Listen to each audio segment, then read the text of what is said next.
Another big high-rise project in Vancouver has gone under, and I think there are a lot of interesting details as well as lessons to be learned from this story. My name is Oleg. I'm a local real estate agent here in Greater Vancouver, and I try to help you make better real estate decisions. A development known as 1045 Haro Street was supposed to be a couple of towers, one huge 55-story, the other one is a smaller 15-story tall towers. Altogether, it was supposed to be 450 strata condominiums and 66 rental units, which was a much needed addition to the West End community. A couple of different investment companies and partnerships were formed to purchase this development site back in August of 2018 for whopping $172,750,000. The developer's website is actually still up that shows everything that was planned for the site. We were supposed to see a childcare facility, a new public plaza, 42,000 square feet of retail space, and of course, as I mentioned, those condo and rental units. According to the developer, they've been trying to get permits for building for the last 5 years, but they're blaming a lot of red tape from the city of Vancouver, as well as something called view cones, on which I will do a separate video in the future. They weren't able to receive the permits for the type of building they were trying to build. Now, of course, over the years, you have carrying costs, which were not covered by the rental income that they were receiving on a monthly basis.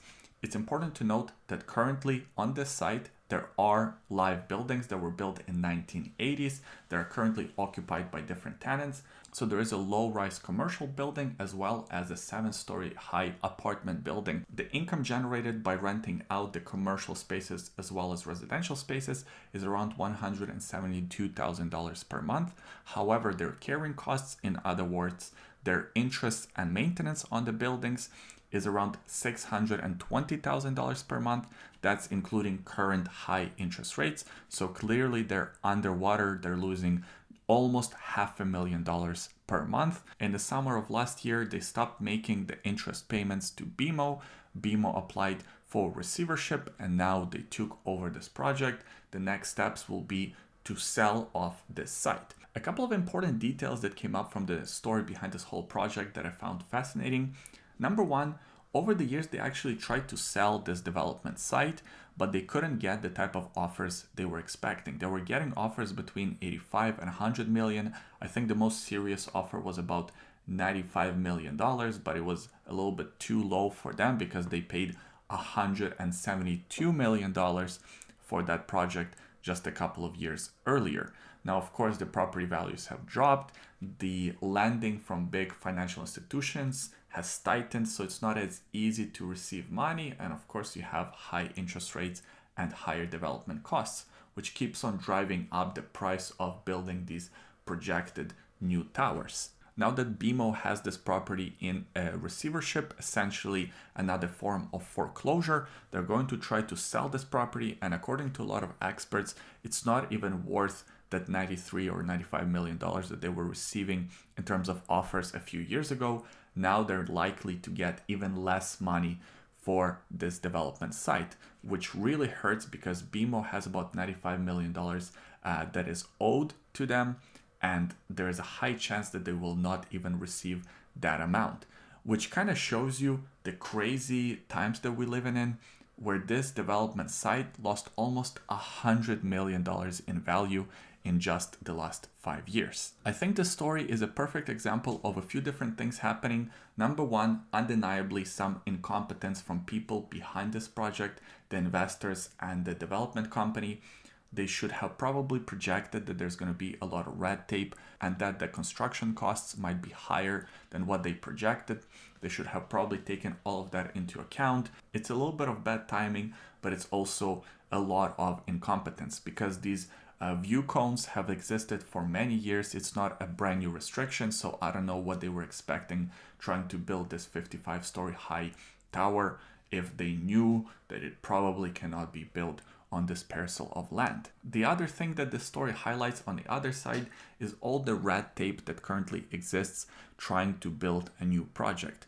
5 years of red tape in order to get any development approval is just ridiculous. I mean, this process has to be streamlined. It has to be made easier if we want to see more affordable housing or just more housing coming to Vancouver, period. Hopefully the new government grant of $115 million is going to help speed up this process. By the way, I made an entire video about that project. You can check it out on the YouTube channel, or I will link it somewhere in the description of this video. So I hope that that money helps speed up this process, because we're going to see more and more stories like this come out in the next coming months because of the high interest rates and high carrying costs and higher development costs. And that's actually the third thing that I wanted to kind of highlight, the lesson that we have learned from this. It's probably not going to be the last development like this. As I said, more and more developers are being hit with the reality of high interest rates, of high carrying costs, and of much higher price on the construction in terms of the actual supplies, in terms of the actual construction material, but also the labor costs are higher. So whatever they were projecting when they were buying the development sites 5-6 years ago are completely different now in 2024. They're much higher, and in some cases they're 50-60% higher. If they didn't account that in their projected revenue, yeah, they're gonna be in some bad trouble. I'm gonna follow this story over the next few months and years as it unfolds, and I will keep you guys updated. Subscribe to the YouTube channel so you don't miss those videos when they do come out. And also leave a comment in the comment section of this video. Let me know what you think about this whole situation. Who's here to blame? Is it the developers and the investors and their incompetence? Is it the red tape behind the city? Or is nobody really to blame? It's just unrelated third-party factors that nobody could have predicted. I enjoy reading your comments and hearing from you. Thanks for watching this video. Give it a thumbs up, and we'll see you next time. Bye.